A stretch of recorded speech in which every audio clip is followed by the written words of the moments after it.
Good evening, everybody. I hope you can all hear me okay. Sound okay for everyone in the far corners? I guess we all know why we're here. I guess we all, in our own way, should we really need to be here? Should we really need to be still talking about anti-Semitism? We've got two people tonight with us that don't flinch, that speak the way they want to speak, answer the way they want to answer, won't be bullied, and tonight will be really good. The whole idea about this evening is we're going to ask a few questions, get a couple of answers, then we're going to send it straight out to the room. There'll be loads of opportunities for you all to ask as many questions as you can. For those of you that have been to our events previously, both Brendan and David are particularly knowledgeable, and to have them both here is awesome. Brendan says plainly what other people won't do, seems to have no fear at all. And David, the man who got a BBC documentary pulled and a New York Times correction. So without further ado, please welcome Brendan O'Neill and David Collier.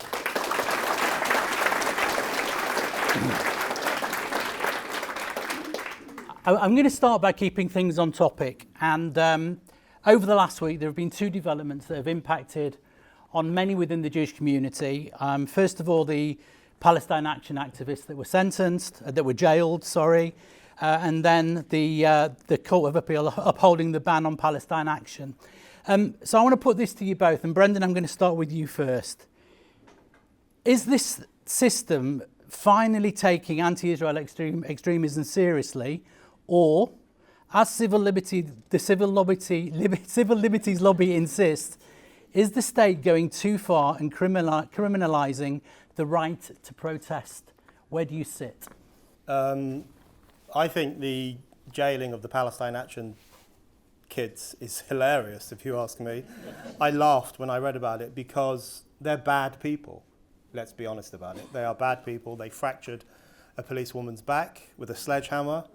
They threw fireworks at members of staff at Elbit Systems. They whipped a security guard.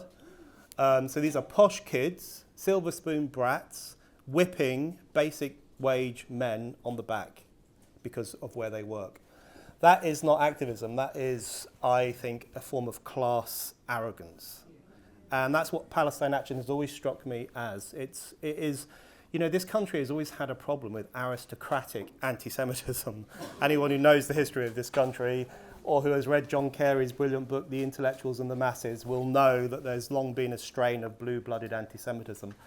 But it's not very fashionable to be a blue-blooded anti-Semite anymore. You can't just go out and say, those bloody Jews, because it's not politically correct. So what happens is that the old aristocrats kind of feed it into the anti-Zionist movement. That's why everyone in Palestine Action is so posh. I was reading about one of them. She was one of their press people was one of the last people to ever attend a coming out ceremony. You know, when women of a certain class kind of present themselves. She was one of the last people to go to that. She wore a £6,000 gown, apparently. Now she's in Palestine Action. So it's that kind of class of people.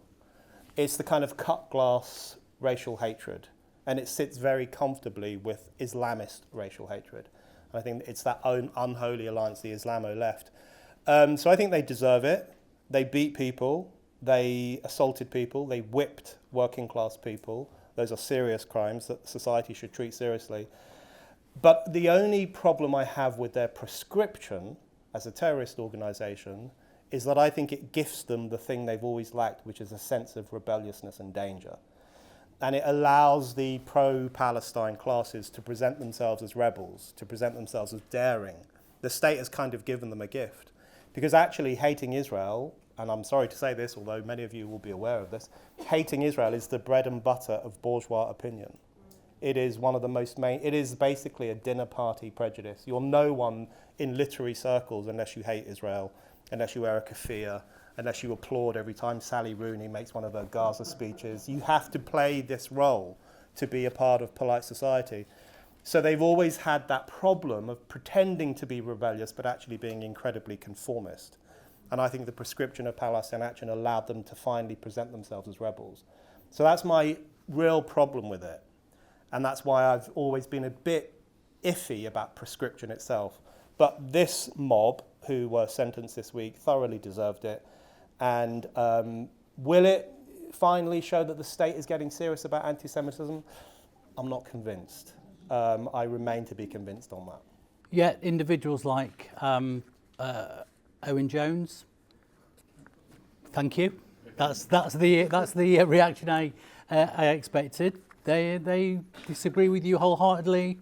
They'll say that it's an overreaction as far as the state is concerned. So before I come to David, still... Yeah, but he's a twat, Owen Jones. I mean, who's gonna listen to anything he says?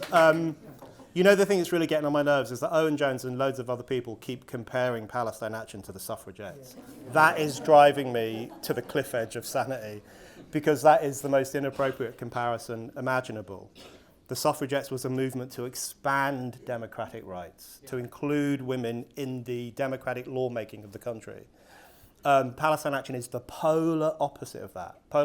Palestine Action represents a physical, violent contempt for democracy.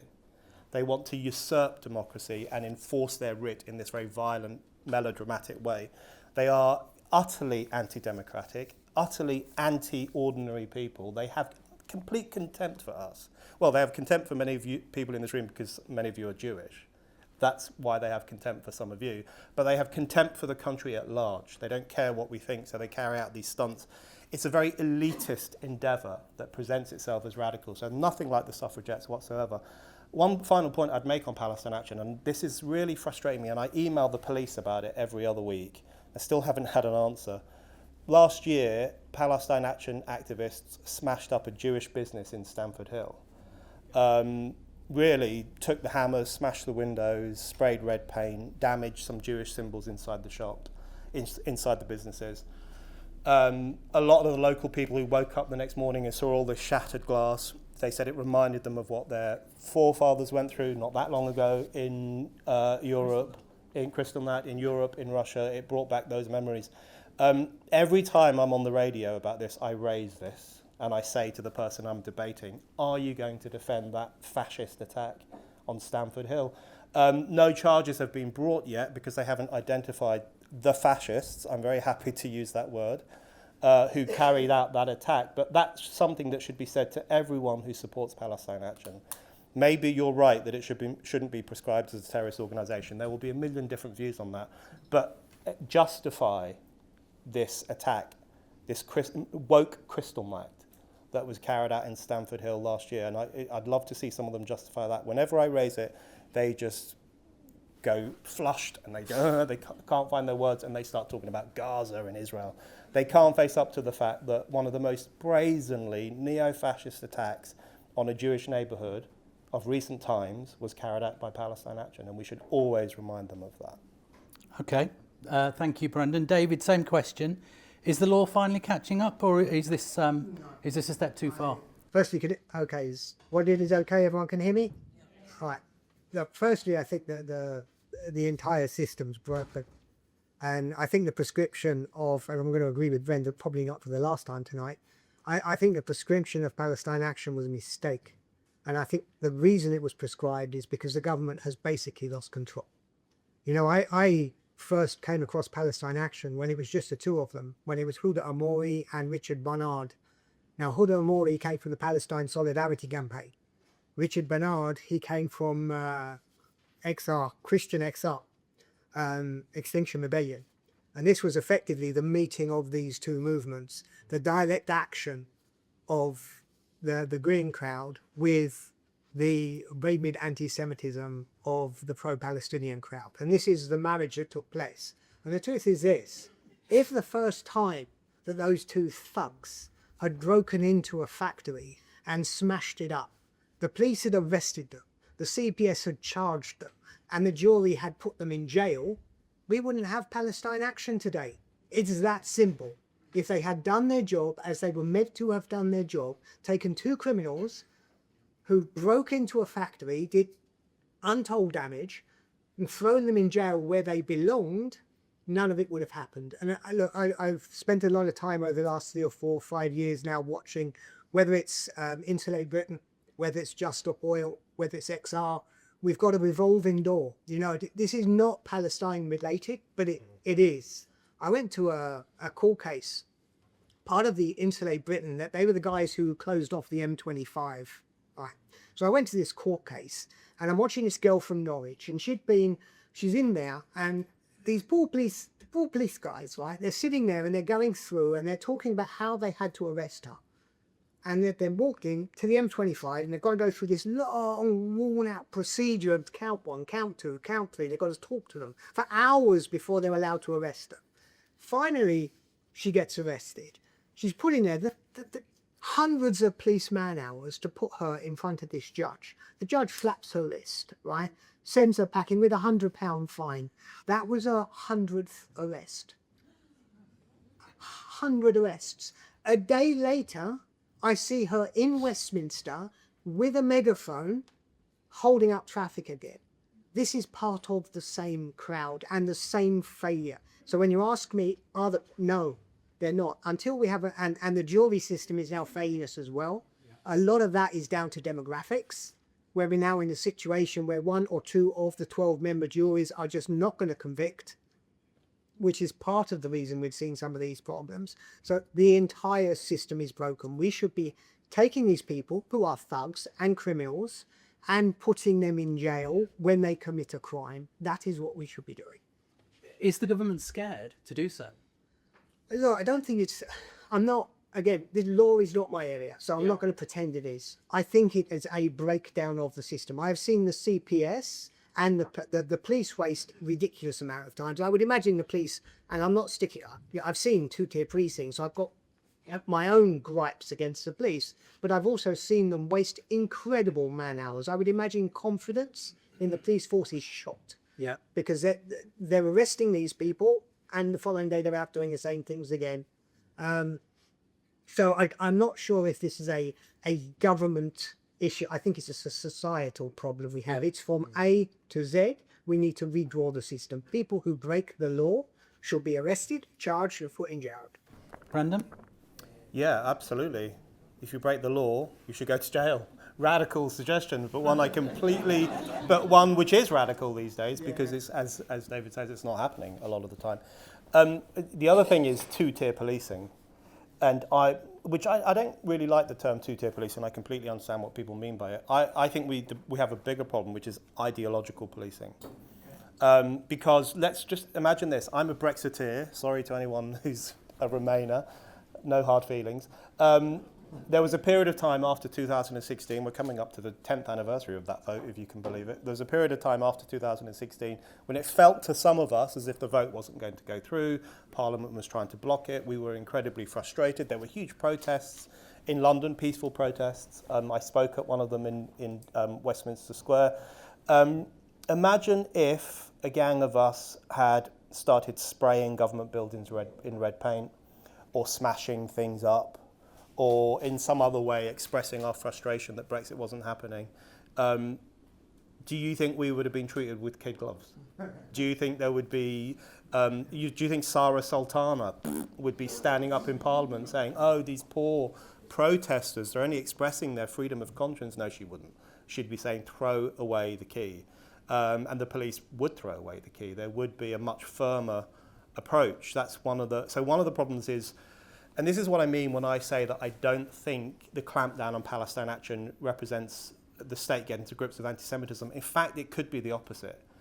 Palestine Action could be an easy distraction for a state that can't get to grips with anti-Semitism. And one of the reasons it can't get to grips with anti-Semitism is because sections of the state itself are infected by anti-Semitism.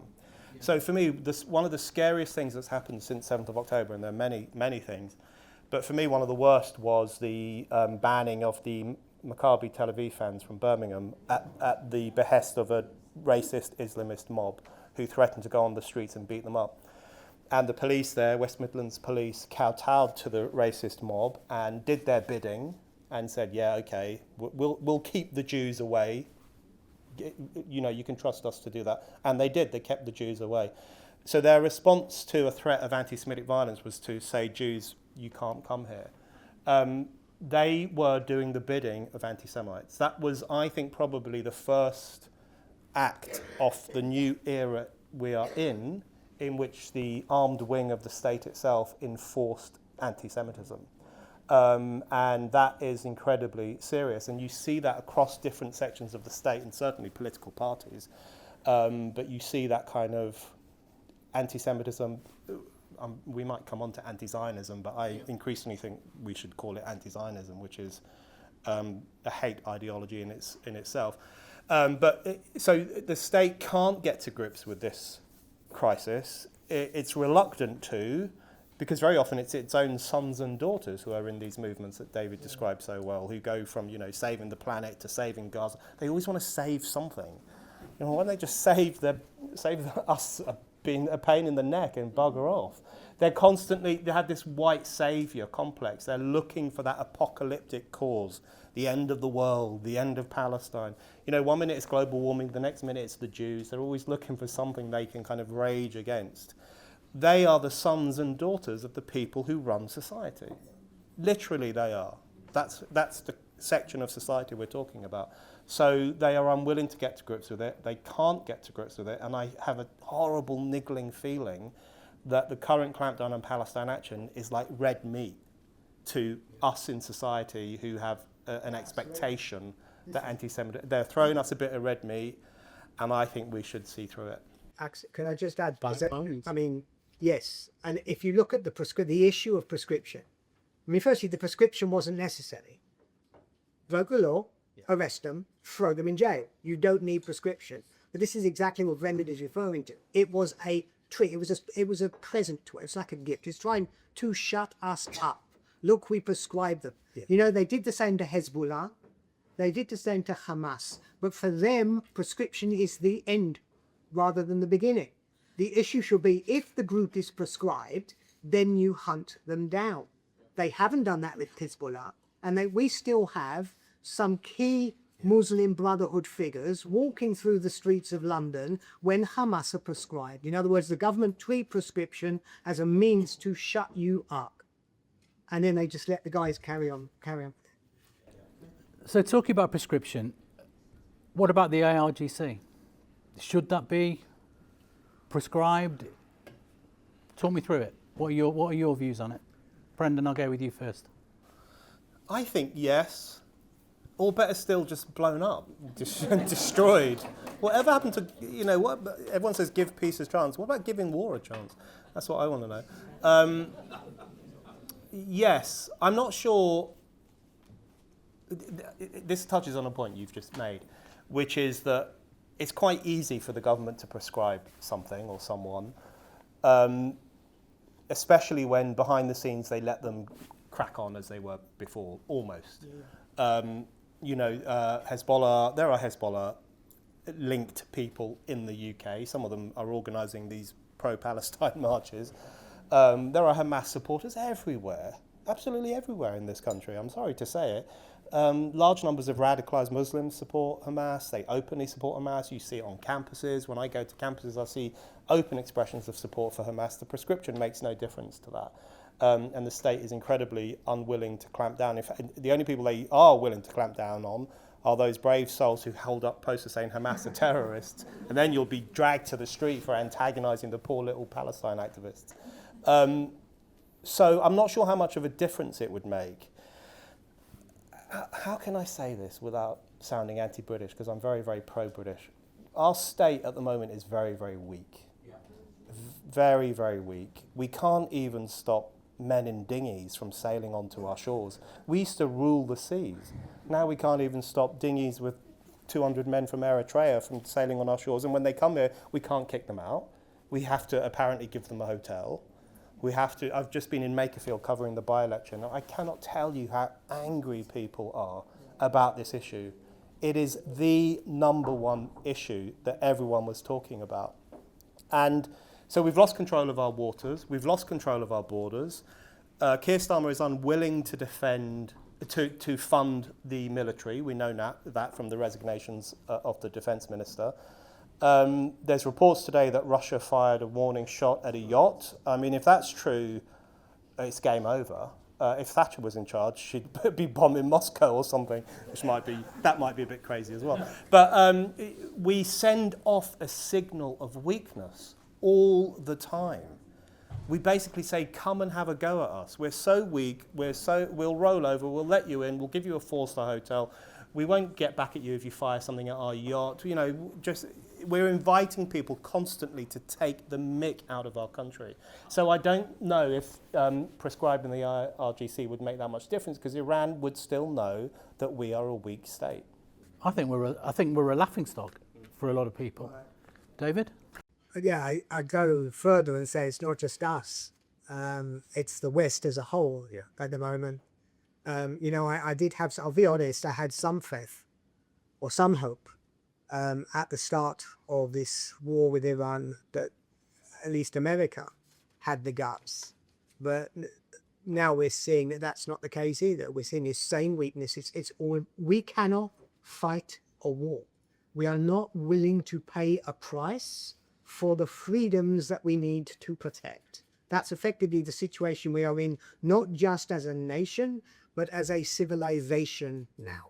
We are looking across at, whether it's Europe or to the States, and saying, oh no, oil prices, we can't fight them for more than a week or 2 weeks or 3 weeks or 4 weeks. The Iranians must be laughing at us, looking at us, oh my word, how they managed to make fools of us here. You know, and I'll be honest, I feel really sorry at the moment for Israel and for Bibi and for the situation they find themselves in, where they were put up. They were the ally, they were the aircraft carrier, they were the great person fighting alongside with the Americans, and suddenly he's turned on him. So look, when it comes to prescription, again, if you don't already, I think that that's just fig leaf stuff. I don't think that really matters. I think it is about a projection of strength. You have to tell the enemy that you are willing to pay a price to defend your freedoms.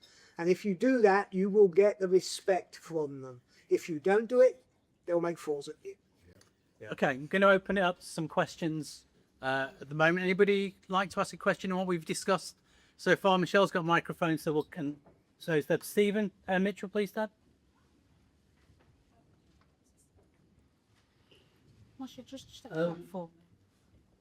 Has anything changed at the BBC, do you believe? And do you think anything will change at the BBC? And I include other places, but particularly the BBC because of the new Director General. David, you know the BBC well. Well, look, I mean, I think the issue that we have to understand is something I've always looked at. Don't think of these places as organizations. Think of them as a collection of people. Okay, because that's all they are. These places are a sum of their parts. And the issue is not just with the BBC, but with almost or much of our media information stream, is firstly, our own demographic has changed, which means the people working inside these organizations no longer reflect the same kind of beliefs a lot of us would have been brought up with. That's a starting point. So when you're dealing with something like the BBC, changing the figurehead, which is all that's happened here, it's giving us this fig leaf. Oh, we've changed the head. The problem here is far, far bigger. When you're dealing with news coming out of Israel, the news from Israel comes from either Gaza or Ramallah or Nablus. This is where the news comes from. The only people that are there are the Palestinians. They're the people that are there reporting. In other words, this is the source of all the news that's coming out. All of it. The idea that some guy who's sitting in the BBC headquarters has eyes and ears in Gaza is ludicrous. It's absolutely ludicrous. They're being fooled. It starts with Hamas PR. That's how the information, it follows up. And you always have to understand that news is not a top down, it's a bottom up. It has to be coming from the ground. It's the only place the news can come from. And the ground is toxic and it's hostile.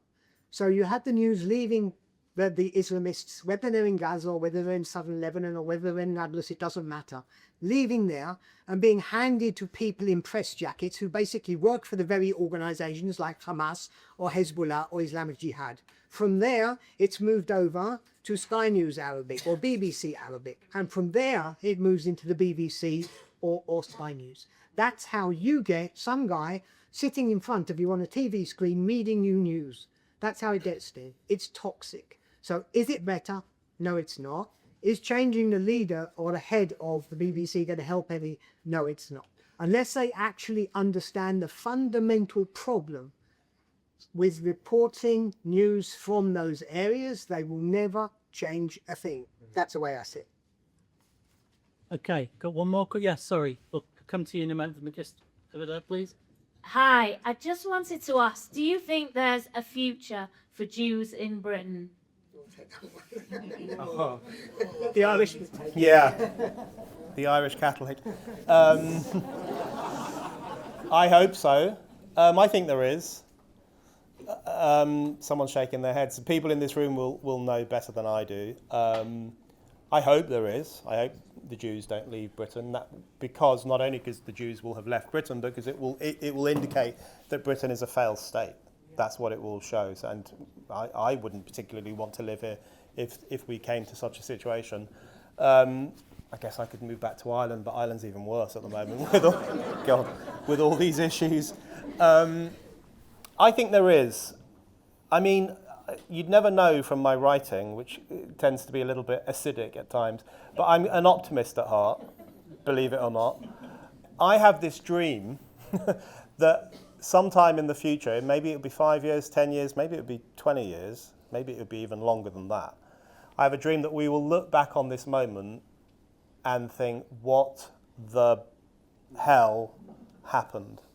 I really do. And in fact, the next book I'm working on, I won't say too much about it, but it's my attempt to establish in the here and now the fact that there were voices in our time, David being one of them, many of the people in this room being others, who recognized the lunacy in which they were living.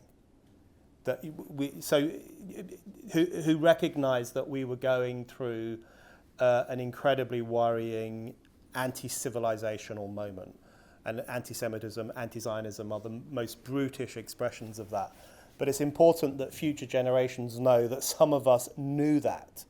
And not all of us nodded along as the BBC did its 4,000th report on how evil Israel is. Not all of us nodded along as all these posh kids were on the streets saying, you know, from the river to the sea, which is a call for the destruction of the Jewish state. Not all of us said, well, if Israel wasn't behaving badly, then maybe those 2 Jews in Manchester wouldn't have been killed. Not all of us did that. There were some people who resisted that as best they could, and it's so important that we hold on to that.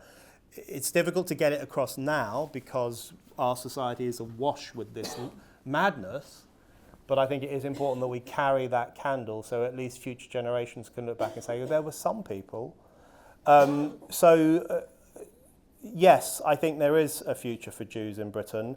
And I say that while recognising that things are very rough at the moment. But please stay, because you're more fun than lots of other people in Britain, so don't go anywhere. You like our food?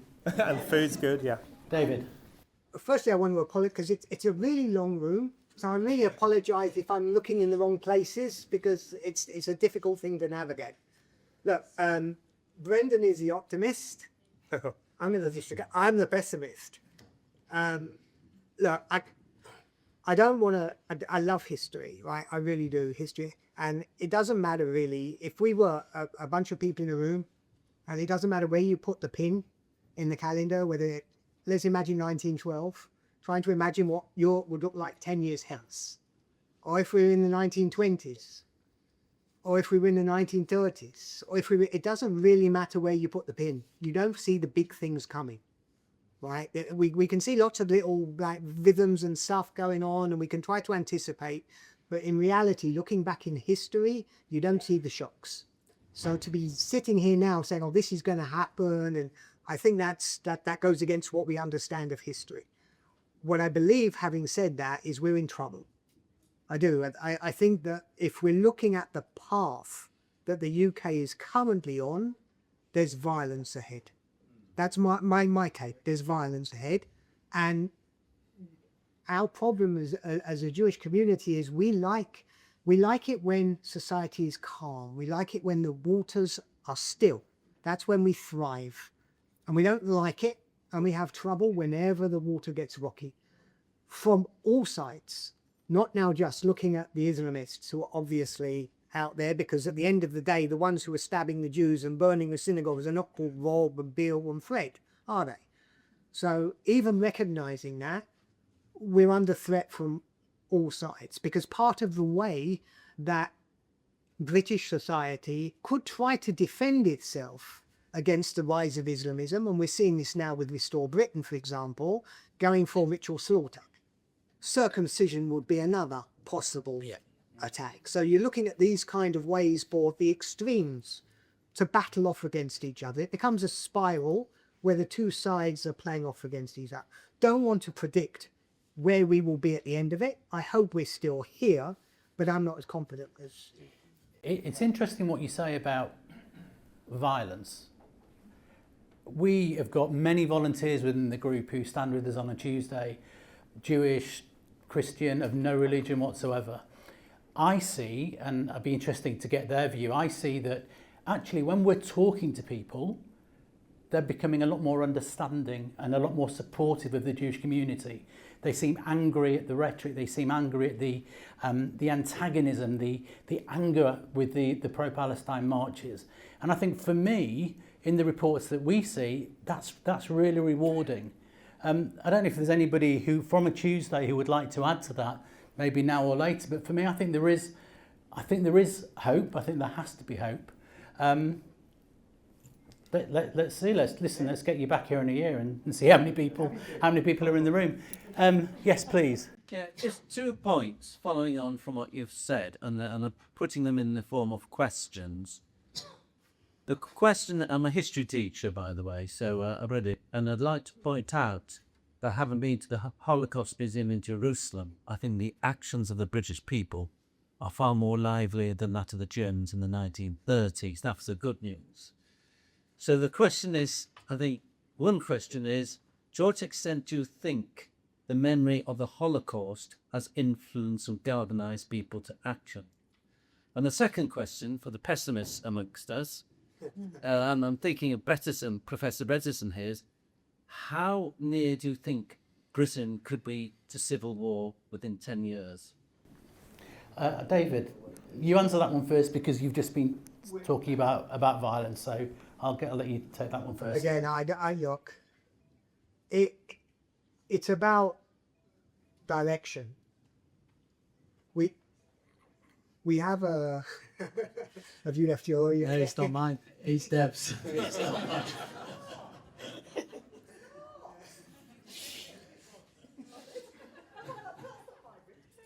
Look, we had a situation where, we had a conservative government for over a decade, and for the most part, one of the issues they were voted in for was to control our borders.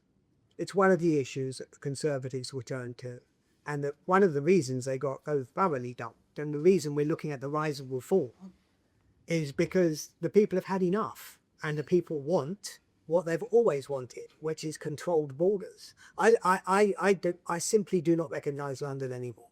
I don't. I walk around the streets now. It's not my hometown anymore. It just isn't. It's alien to me, and I'm under threat there. This is a direction of travel, but if it continues, if we maintain a disenfranchised population, if the people who are concerned about immigration are dismissed as far-right racists, if we shut off and shut up and put down basically the majority of people in the United Kingdom, civil war, 100% for certain. If they do not get a voice, if they do not see some action, if they do not see things turn around, 100% for sure we're heading for civil strife. That's for me. If they do, completely different solution. Can I just add to that? Sorry, but do you not think the government are antagonising the situation and creating Let me just repeat that, just for in case people didn't hear it at the back. Just bear with me. Jane was just asking if the government are essentially antagonising the situation currently. This comes back to something Brendan said earlier about the police having effectively an agenda or a political face. So does almost all of our institutions. Almost all of them have been effectively not just infiltrated, but taken over. They no longer reflect what the majority of people in the United Kingdom think and what the majority of the... So absolutely we are being but this is the only means they have of trying to maintain control. That's it. That's all they have left. Brendan. Yeah, I think the anger out there about the border crisis is huge. It's even larger than I thought it was. And I know that from spending a couple of days in Makerfield and talking to as many people as possible, other parts of the country as well, and London. I agree, London, I don't recognise it anymore. The thing is that, you know, my parents are immigrants. My parents moved to London in 1970 from a little country called Ireland. So I'm not anti-immigration. I wouldn't be here talking to you if it wasn't for immigration. But something's gone horribly wrong. And let me just give you an example of this. You'll all have seen the horrible attack in Belfast, act of medieval savagery. I was asked at very short notice to write an article about it for a magazine. So I was at home working on other things. I thought, right, I have to get this out of my head. So I went straight to my local Costa Coffee and I thought, I've got 1 hour. I'm going to sit here and I'm going to write it. In the 1 hour I was in that Costa Coffee writing about this attack in Belfast, I didn't hear one conversation in English. Someone who was obviously foreign, you could tell from his accent, was playing videos out loud. I asked him to stop and he told me to fuck off. And while I was there, someone walked in and took sandwiches and a bar of chocolate and walked out, and the woman who works there ran after him and didn't get him. That was in the 1 hour I was there. Now, I'm not saying this to be a doomerist about London. There are still nice parts of London. The place I live is relatively nice, and still this stuff happens. But it feels crushingly alienating. When you're going about your daily life and you don't understand what people are saying, and you see acts of antisocial behaviour or even criminal behaviour, the theft of a sandwich is criminal behaviour. When you see that almost every day, it feels incredibly alienating. And I think a lot of people feel alienated. They don't understand why they're going about their daily business in the United Kingdom. They're very often not hearing English being spoken. They're very able feel that they can't connect with other people. They feel completely distant. You know, the Trinidadian Marxist C.L.R. James, he once said that when people look back on history, it is the patience of ordinary people they will be most amazed by, not their revolutionary spirit. I often think about that quote because I think actually the British people right now are incredibly patient because they are putting up with a lot of this. They're incredibly angry about it. Apart from a few flashpoints of violence, like in Southampton, in Belfast, obviously the Southport riots, things have happened. But for the most part, people are biding their time, biting their tongue, and waiting for an opportunity to vote for change. And that in itself is incredibly admirable as a response. So civil war, I don't know about that, but I'm sure, to go back to your point about not knowing what's going to happen 10 years hence, I'm sure in the 1630s, people in England didn't think there was going to be a civil war that would sweep the entire country. They knew there was religious conflict, political difference of opinion. They knew the king was a pain in the arse, but they couldn't have predicted that it'd be civil war and the king's head would be chopped off. So we don't really know what's coming around the corner.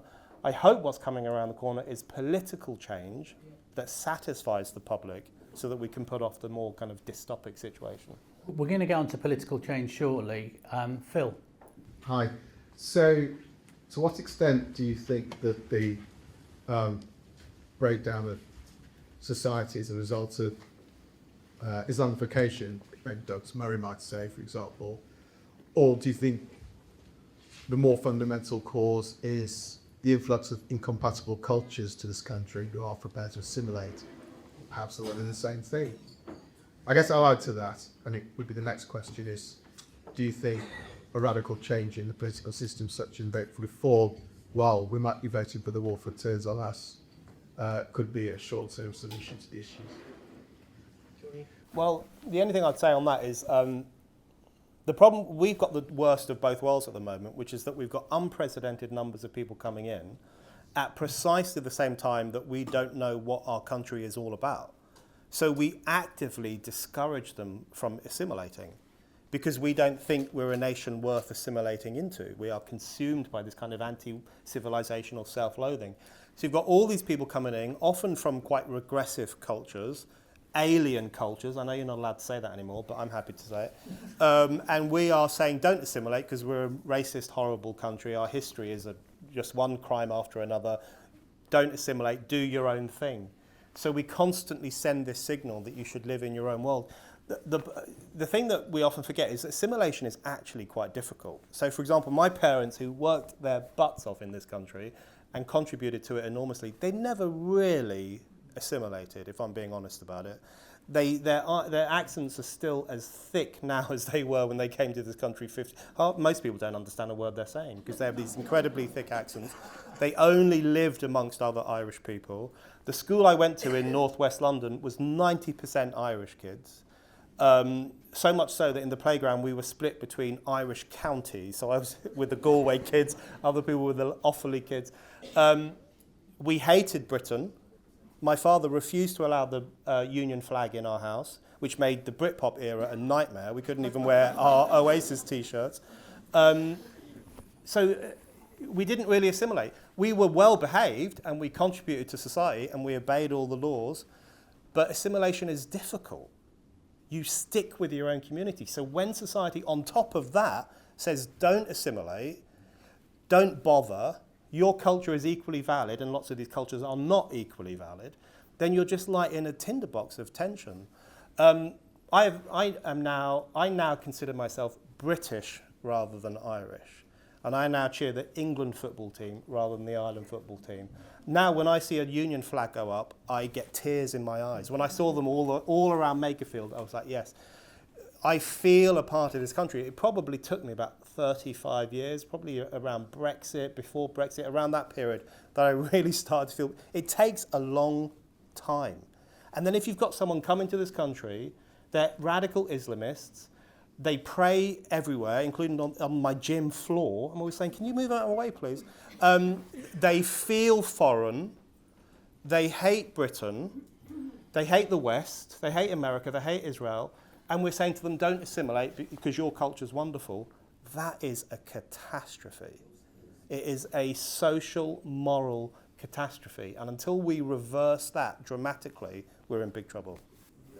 David. Yeah. Alien culture. Yeah. No problem saying it either. Look, I mean, part of the issue, I mean, I got on a bus recently and I looked around and I had pretty much the same kind of situation you had in Pret or wherever it was. But my issue was I was thinking, there's no one here for me. It was like that everyone was a stranger. Yeah. There's no sense of community here. That's what's broken in the UK. This issue of community where we all felt that we were all together in the same ship, going in the same way. It was all about working together and doing this. And sadly, what I'm going to say is actually in opposite to what, but I, over the last few years, have felt because most people here, if most people here are Jewish, I mean, their grandparents probably immigrants, or their great-grandparents were probably immigrants, probably spoke Yiddish at home rather than English, had trouble assimilating. We know that it was hard. A lot of people came, I mean, up here as Leeds, down in London, it was obviously in the Whitechapel area and Bethnal Green. But we were brought up to be flag wavers. All of us. You know, we were proud British. I mean, you know, when the Jubilee in 1977, we're out there with our street parties and all of this. This was part of the UK that we were brought up in and that we loved. It was our country too. I think with the influx of absolutely alien cultures, I think there were two issues, because the Islamification one is slightly different. because we have the situation where we have quite a lot of people coming in to a country that has given up its own identity, that doesn't care about its own identity, that's not willing to be proud of its past. In fact, it's ashamed of its past. It's letting these people come in with chips on their shoulders, talking about how much we need to pay them for the damage that we used to do. The whole thing, it's insane, right? So you've got that on the one side, the Islamification and issues like the Brotherhood and you know, the infiltration of society for religious ideological purposes, I think is something, they're happening together, which makes it truly frightening, but it is a separate thing. What I will say is I feel now less British than I've ever felt before. Over the last few years, I have had almost every part of my British identity kicked out of me. 2 days ago, I was in Edgware. I don't know how many of you know Edgware was the synagogue a couple of days ago. Okay, so first of all, we should be slightly ashamed of our own leadership here, right? Because it was a sale of Israeli property. That's what it was. The first time someone comes in and says, yeah, but what are you selling property? So, well, do you do this at the expo with the Northern Cyprus stuff? What about the buses? Buses at Sadiq Khan's buses driving through London advertising places in Western Sahara. We are being treated differently from every other community, and we are allowing it to happen to ourselves. The first questions we should be asking when people come to us are, why are we being forced into a synagogue to hold an event because it's the only place now that is security? And that's the reason it was held in Edgware. They'd love to have held it in a local hotel, but they can't. So we're being forced into these little ghettos behind ever larger walls, treated differently. The synagogue itself is now being held up as an accusation because of what took place there. We've got these thugs outside screaming about genocide. They don't care about settlement property. They think Tel Aviv is a settlement. The whole thing is performative. You actually posted about Edgware that you were shocked at the amount of police. No, I wasn't. Okay, not shocked, but I just wanted clicks. it works. But really, it was quite intense, and that's the state of affairs. Well, look, as you come in, firstly, the situation. That's why you guys should also understand that you're a few years behind us. This could not happen in London today. Just meeting in I know you were only told yesterday. I know that. I know that the venue was only released late. But even that is something we can no longer do. We cannot meet in basically a community venue, like a non-community venue. We need synagogues. We need our walls. We need our CST. We need all of it before we can meet.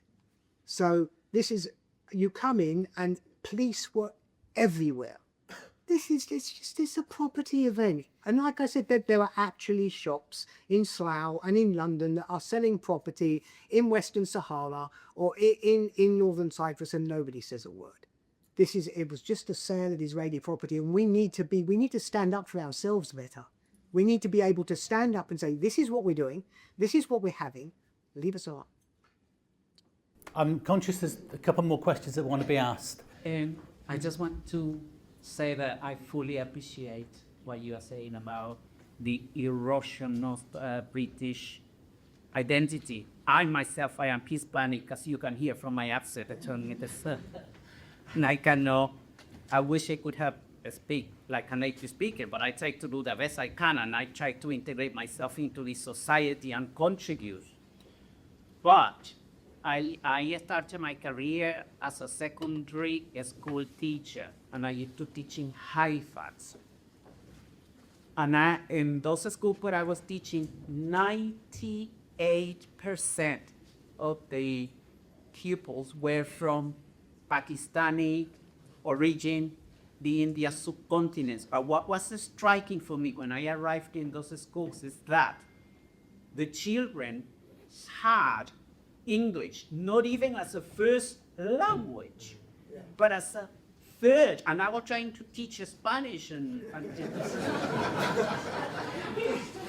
see, well, it was not my role to me then. It was really, and then with that, language is connected with identity. So, one of the things that attracted me is that they didn't feel that they were British, even though they were born here, even though they had British passport. And then, I remember that during our first parents' evenings, we had interpreters there in Urdu and other languages from, the Indian subcontinent. And I asked the deputy head teacher, what are these interpreters doing here?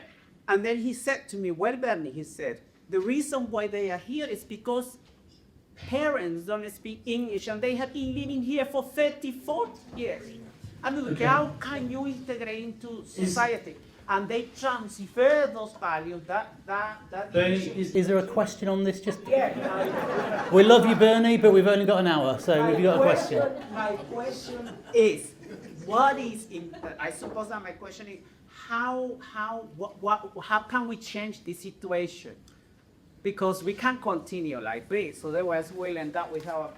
Brendan, I'm going to ask you to answer this briefly, as briefly as you can, so we can move on. Well, I think I increasingly think we need some pretty firm rules. I'm quite liberal at heart, live and let live, free speech. I'm a free speech fundamentalist. But I do think we need some firmer social rules because things are out of control. So, for example, I am increasingly coming around to the idea that we should ban face coverings in public. In an open, democratic society, you should not be permitted to hide your face for any reason. That would get rid of burqas, that would get rid of those stupid kids who go around in balaclavas. No face coverings. I would ban praying in public. And I know that would swallow up other groups, not just kind of the cultural supremacists of Islamist movements that pray in public as a political statement, but also other groups, but that might be a price we have to pay. I would absolutely forbid the speaking of foreign languages in public institutions. For example, in GP surgeries, certainly courts of law. You hear all the time now about some immigrant carrying out some atrocity and he needs an interpreter in court. Yeah. Yeah, exactly. So I think I would be firmer in enforcing a sense of Britishness. And that the education thing is so important in relation to this. It's a long-term project because the education blob has screwed up our schools so badly. And I'm hoping a future government will completely overhaul that. But tackling it at the level of education is so important. Kids should be standing up for the national anthem every morning. They should be saluting the flag every day. I know I sound like a tub-thumping patriot now. I'm deadly serious. Like if you look at Catherine Burblesing's school in Wembley, the Michaela School, which I visited a couple of times, most of the kids there are from minority communities. They are taught to love Britain, to stand for the national anthem, to salute the flag, to sing the praises of the King, and if they don't, they're in trouble. We need that in every single school in this country, no question. Just to add to that, we have to understand we're an outlier. You know, when you go out, it doesn't matter where you go, you will see national flags. Most nations have no problem waving their national flags. It's here and only here. I've never been to a country before that is embarrassed and ashamed of its own national flag. It really is insane, and it is about, because I'm saying, look, I used to be a lot more free speech and more liberal than I am. I still am, but now I do understand, we're on a train and an express train and we're heading into trouble and it needs some control and education, teaching these kids and I don't think if you actually walked out, anyone would know what being British was now. I think you've lost the idea. I knew what being British was when I was growing up. I think it's been lost. I think you need to teach our history, you need to teach pride in this country, you need to teach them English, you need to just recently you're talking about languages. the council elections. Some of the material going out in the council elections was only in a language that wasn't English. Absolutely insane. Yeah. His work in English, that they stood up and spoke. Yeah, it's crazy. This an election time. Talk about you're talking about they stand there and they demand literature in their own language so they can understand how to vote. All right, but you can't stand there and talk in your own language and disenfranchise everyone who doesn't speak it. Just very quickly on that point, should that also apply to our politicians? Unfortunately for me, my MB is Richard Bergen. You won't get him singing the national anthem or saluting the flag. Do you not think that people at the top, although I don't like it being at the top, but people at the top should live by example and they do it? And if they can't be singing our national anthem and waving our flag, why are they even in our institutions? I'll just quickly answer that in one way. I tell you what, if you educated the kids to wave the national flag and to be proud of being British, people like him would never make Ireland. Correct. I'm going to move on to the next topic. I know we've been speaking, it's almost an hour already. There will be an opportunity for more questions, I promise. I want to move on to May the 7th. And the question I've got is how fundamentally did 7th of May change British politics? And what does it mean for the Jewish voters? We've seen, I hate to say his name, Polanski. We've seen Hackney. You speak about London changing. Answer the question. You tell me, guys. Brendan, because I'm out of it. Zach Polanski, my God, the boob whisperer. What a weirdo. I think, do you remember there used to always be a front page of The Sun every now and then, and it would be, is this the most dangerous man in Britain, or is this the most dangerous woman in Europe? And it was like Angela Merkel or someone like that. That's what I think whenever I see Polanski. Is this the most dangerous man? You know, not to presume his gender, but is this the most dangerous man in Britain? Because these people are complete lunatics. And I'm saying that it sounds like I'm being funny, but it's really not funny. And if you look at their constituency, it is this unholy alliance between kind of bourgeois, post-gender leftists, the Queers for Palestine lobby, the kind of people, as I say in my book, their pronouns would be was, were if they ever went to Gaza. And they are linking, yeah, they knew where it was. And they are linking up with Islamists, with radical Muslims. I mean, Gorton and Denton was the perfect example of this, where Hannah Spencer won on the back of kind of the middle-class vote, if we're being honest, middle-class saps and these radicalised Muslims, whereas the white working class mostly voted for reform. So the Green Party is incredibly worrying. But the most worrying thing about the Green Party was when Polanski made that statement asking if Jews have a perception of unsafety. For me, that summed up the entire rot, not only in the Green Party, but that whole milieu of society. Because we've seen attack after attack. Synagogues were being firebombed in the week in which synagogues in London, 3, I think, were, including one very close to where I live, where they had petrol bombs thrown at them. He was asked for his opinion, and he said, well, maybe Jews have a perception of unsafety, so they're not really unsafe. He wouldn't say that about any other group. If there had been 3 attempted firebombs on mosques, and the killing of 2 Muslims, say, last October, as there was the killing of 2 Jews last October, he wouldn't say that. He wouldn't say that. He only says it about Jews because he knows it's red meat to his anti-Semitic following. That's what at some level, he knows what he's doing.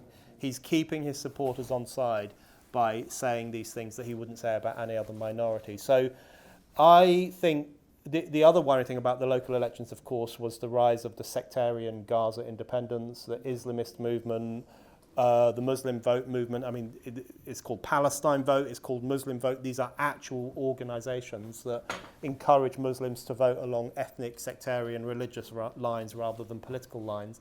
That is going to grow and grow. I think probably the 2 big factors we're going to see in British politics over the next few years is the growth of the Muslim vote and the growth of a rebellious working class vote, which is against all of that. These are the 2 strains. Left and right is over.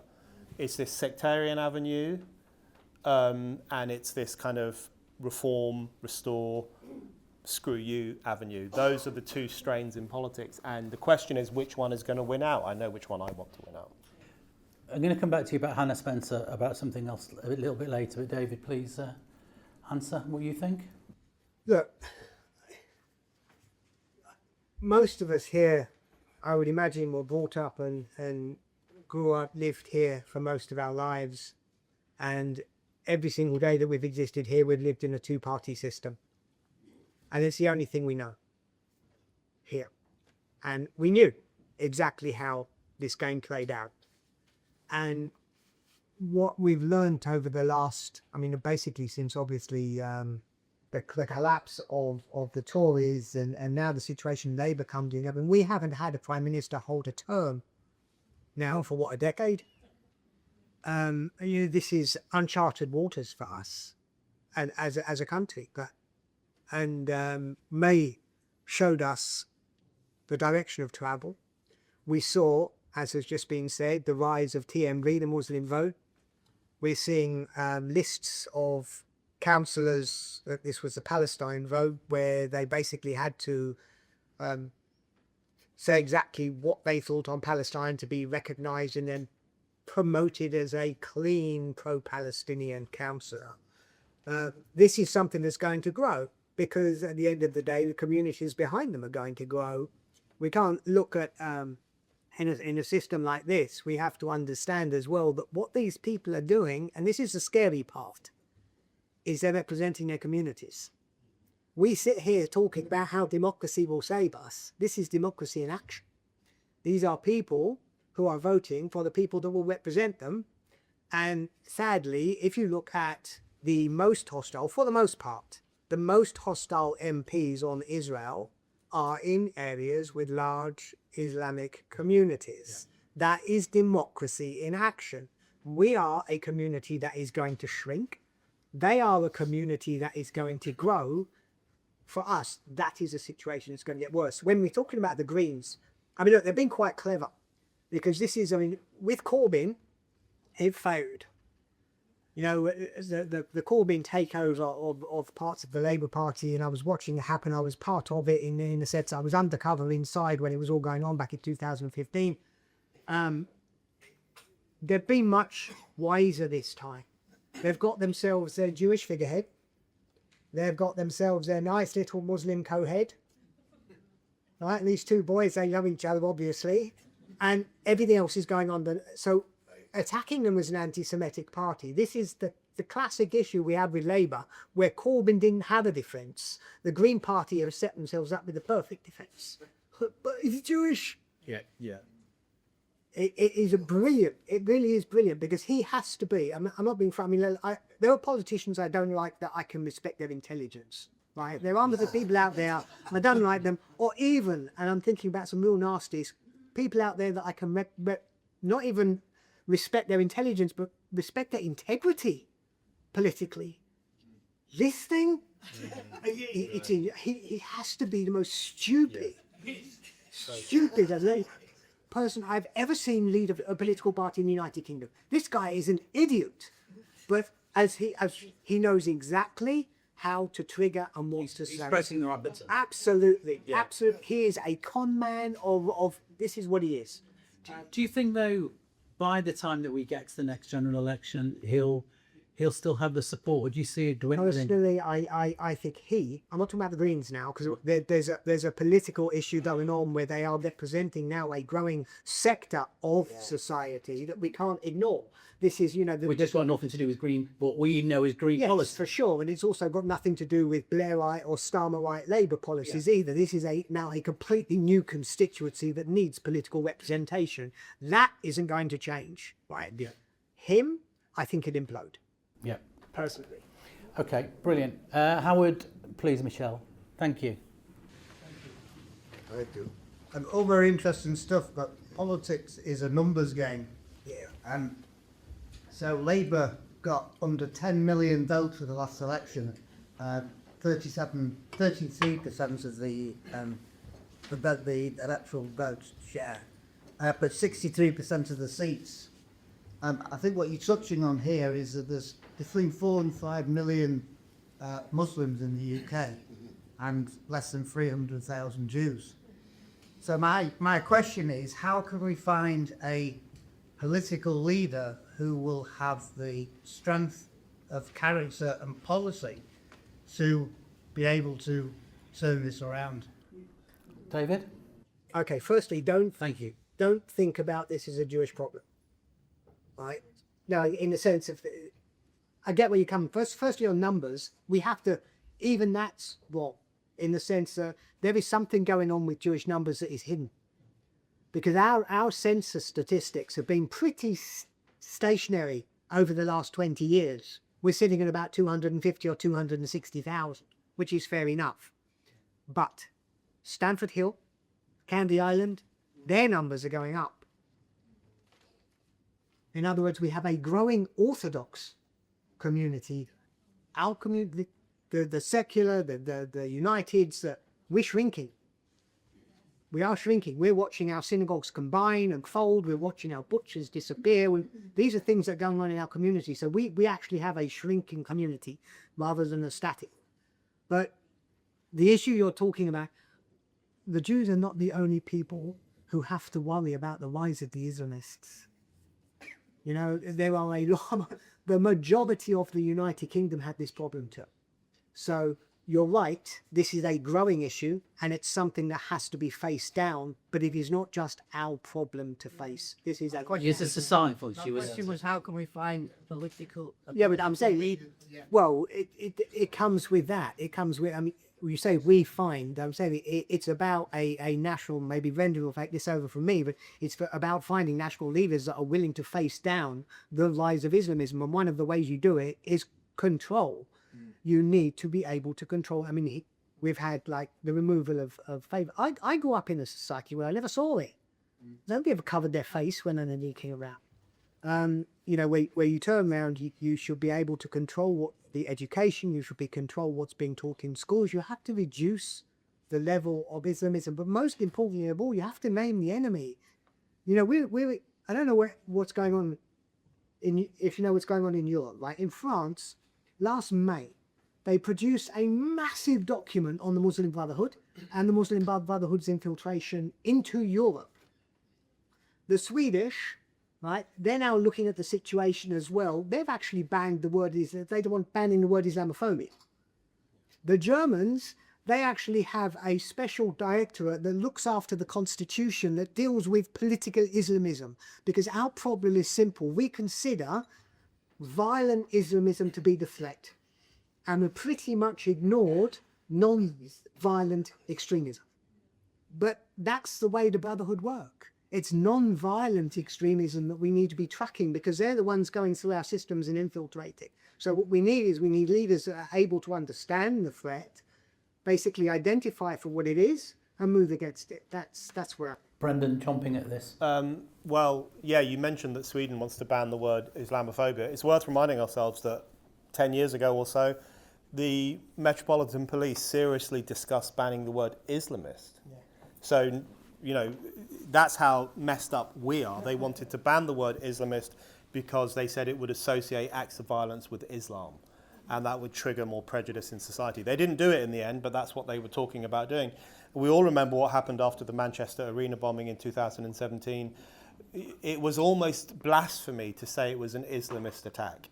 It was blasphemy in any way to mention Islam. And in fact, Andy Burnham, who currently wants to run the country, he flat out refused to say Islamist. He just kept saying extremist. And the singer Morrissey said, an extremist what? An extremist rabbit? You know, what are we talking about here? I wrote a piece for The Sun back then on the first anniversary of the Manchester Arena bombing, talking about the shamefulness of the cowardice of refusing to name the ideology that was behind this attack. And someone put that to Andy Burnham on TV, and he said, I'm not engaging with people like him. So that's why I don't want him to win in Makerfield. So we've had this problem for a long time. We've had this institutionalized cowardice, this unwillingness to talk about not only violent Islamists, but as David says, the ideology itself. And that's another issue on which I think we need to be incredibly hard. We need to be much firmer against ideologies that are expressly designed to divide people, to undermine British integrity, all of it. I think we need to be much firmer on that. But in terms of, I really agree with the point that this is not just a Jewish problem. Jewish communities often experience it much more viscerally than other communities because Islamists are violently anti-Semitic, so they target Jews often before anyone else. But it's impacting all of society. And if you look at what's happening to working class women, for example, they are currently paying the price of our broken borders. Almost every week now, we read about the sexual assault of a working class woman or girl. And the middle classes, the Me Too movement doesn't give a damn. They don't want to hear from these women because they think it's racist to talk about it. So these women are just completely shunted aside. You know, when everyone was talking about the Belfast stabbing, attempted beheading actually, in that same week a man was found guilty, a man from Iraq was found guilty of raping 7 girls in Doncaster. It was on the news, now it's forgotten. Something like that happens every week. That is a direct consequence of the state's failure to police the borders. So these women and girls, there are hundreds and hundreds of them up and down the country, are being victimized and targeted and assaulted because of the government. And that is the problem. So this is a society-wide problem. It's very often Jews who pay the price. It's very often working class women who pay the price. These sections of society that the elites don't care about. I think it will only be when this ideology comes knocking on their doors that they'll finally give a toss about it. But we can't wait that long. So I think that's why we do need solutions, political solutions to this problem now rather than in the future. And you've got somebody like Polanski championing Marwan Barghouti, who, for the life of me, I don't understand how anybody can do that. Yet his following will learn from that and will pick up on it. Oh, Barghouti should be released. And that in itself, do you think that exacerbates the situation as far as anti-Semitism is concerned? Well, if you look at Barghouti's role in the Second Intifada, this is what's key to all of this. This is when people chant globalise the Intifada, they expect us to believe that they just mean a 13-year-old Palestinian kid throwing a stone at an IDF soldier.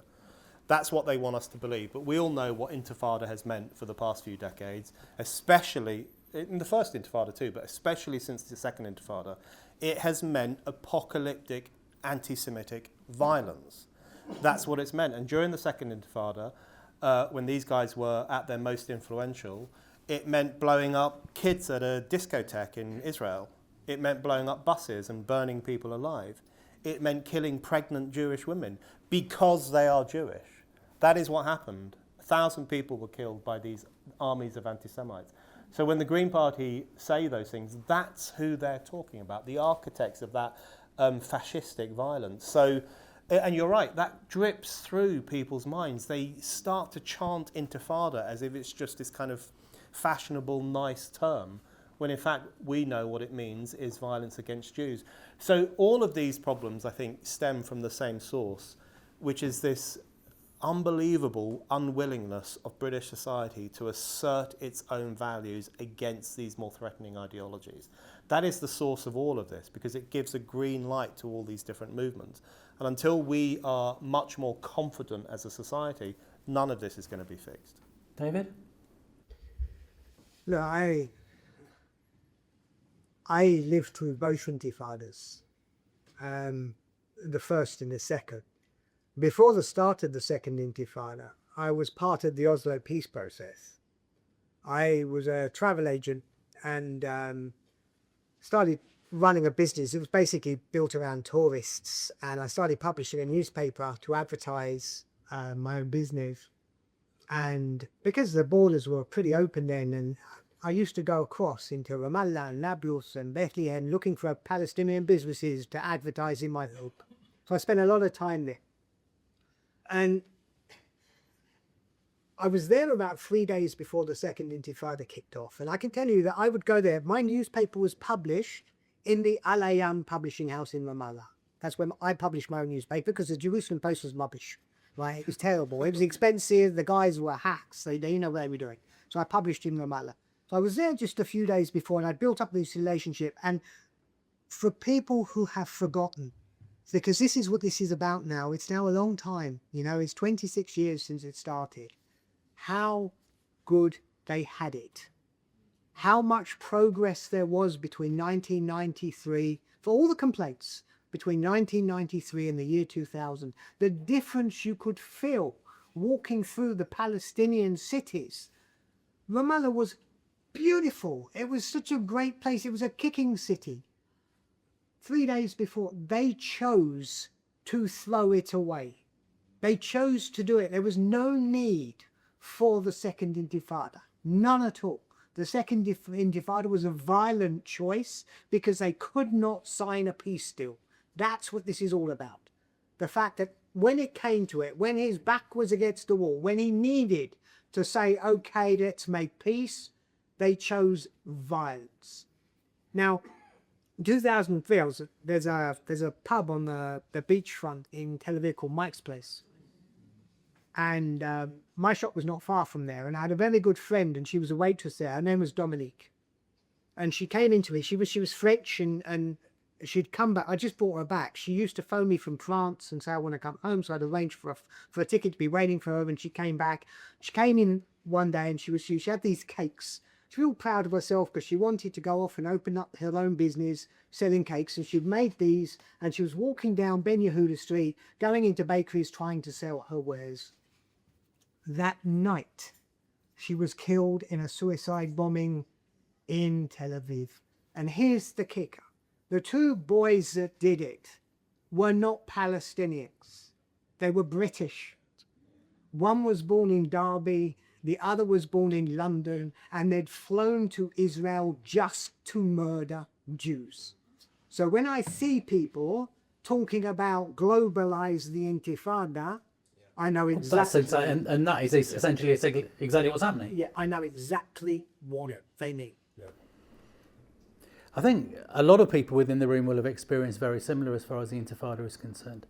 And I think what frustrates so many people is the lack of understanding on the street to what it means. How do we get that point across? How do we educate people to know that Intifada is murder? Firstly, I mean, just as the last time I saw him, we were in a bomb shelter together in Tel Aviv. It was an accidental meeting, and we're stuck in this. It was a kitchen, wasn't it? Yeah, you owe me your coffee. Do I? Oh no. Look, part of the problem is perception. You know, since 2005, it's a real issue. We have to understand. If you're ever going to deal with the problems, you have to understand them. You have to look at them and be honest about the problems that you face if you're ever going to come around tackling them. So we're talking now about education. The situation is simple. Since 2005, or 2006 certainly, Israel has ruled the roost. This is the situation. For 20 years now, Israel has been in control of the situation. There's been the occasional flare-up. When there has been a flare-up, it's the Palestinians that get killed the most. And the idea of Israelis being killed on buses, and as you said, discos blowing up, or, you know, all of this that went on, people who are under 27, 28, 29 years old have no memory of it whatsoever. The only thing they have ever seen in the news, ever, is Israeli soldiers guarding over Palestinians. That's all they've ever seen. And this is something that we have to accept and decide that if we're going to counter it, this is where we have to understand why some of this perception is happening. In terms of how to educate people, this is where I am a bit more pessimistic because, firstly, some people who are crying globalize the Intifada on the streets know very well what it means. They are perfectly aware that it means violence against Jews. So there's that problem to begin with. Other people who deny that it means that are just engaging in Orwellian language overhaul. You know, they're saying it just means uprising, it just means this one thing, when they know full well that the most recent Intifada was one of complete fascistic bloodshed. If you've read history, you know that. So it's very difficult to cut through either that evil of people who are pro-Intifada or ignorance. It's hard to cut through that. So I do feel a bit pessimistic on that. When I saw people chanting for Intifada on the streets of Manchester and the streets of London just hours after 2 Jews were killed at Heaton Park, that's when I despaired for the future of this country, because it was almost like 2 dead Jews weren't enough. They wanted more, they wanted the destruction of the Jewish state itself. So this is what I mean when I think at some point in the future, and I really agree with David's point that who knows what the future might hold, it could get a lot worse. But at some point in the future, I believe people will say, how was it possible that in England in 2025, October 2025, people chanted for more violence against Jews a couple of hours after 2 Jews were stabbed to death? That's what I think people will sometime I just want to pick up on that, because that's really interesting, because you said that within hours of what happened on Yom Kippur, you felt that was the end, or that was a dangerous time for Britain as a whole, whereas myself and probably the majority of the Jewish community within the UK, our first thought would have been, crikey, that's the end of the Jews in the UK. But you've looked at it, the bigger picture, and I guess it goes in line with what you said earlier, that anti-Semitism is societal rather than just a Jewish problem. Yeah, completely. It's a cliche now, but it's true, which is that they come for the Jews first and then they come for other people after that. It's true, that is what happens. But I think, and we know from history, and this is a cliche too, but it's true, that anti-Semitism, when it rears its ugly head again, it's often a sign that society is going down the toilet, so to speak, and that is what's happening. So I'm incredibly worried about the future of this country. I don't want to be too Panglossian about it. The niggling optimist in me thinks change will come, but at the moment, and this is pretty much what I write about every single day of my life, at the moment things are really, really bad. And I think for me, this is why I mentioned anti-Zionism earlier on, because I think we have to be, the one thing I would declare absolute ideological war on is the idea that there is a moral distinction between hating Jews and hating the Jewish state.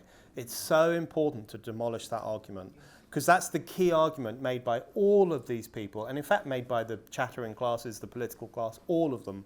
They will say, it's bad to hate Jews, it's okay to hate the Jewish state. I don't agree with that. I don't buy that. And I think if you spend your every waking hour demonizing the Jewish state as the worst state that's ever existed, a state that loves to kill children, a state that has its fingers in all these kind of political affairs of the world, a state that is uniquely barbarous, as Owen Jones once called it, uniquely barbarous. If you do that, then you are an anti-Semite. And I think I think it's so important to recognize that anti-Zionism is the form that anti-Semitism currently takes. This apocalyptic loathing for the Jewish nation, this singular hatred for the world's only Jewish state. That is anti-Semitism in the 21st century. Very briefly, David, I'm going to open the floor. Yeah, I'm actually going to address this anti-Zionism issue. Because, I mean, firstly, absolutely, it's anti-Semitism. There's no way that it's anything but anti-Semitism. People often get into arguments down the rabbit hole over whether something, and there's a microscope on Israel, right? There is a microscope on Israel, and everybody is focusing on that, and they're talking and arguing about what they see under the microscope. That is a rabbit hole. It's the microscope that is the anti-Semitism, right? It's that obsession with it. But I also have a problem with the word anti-Zionism.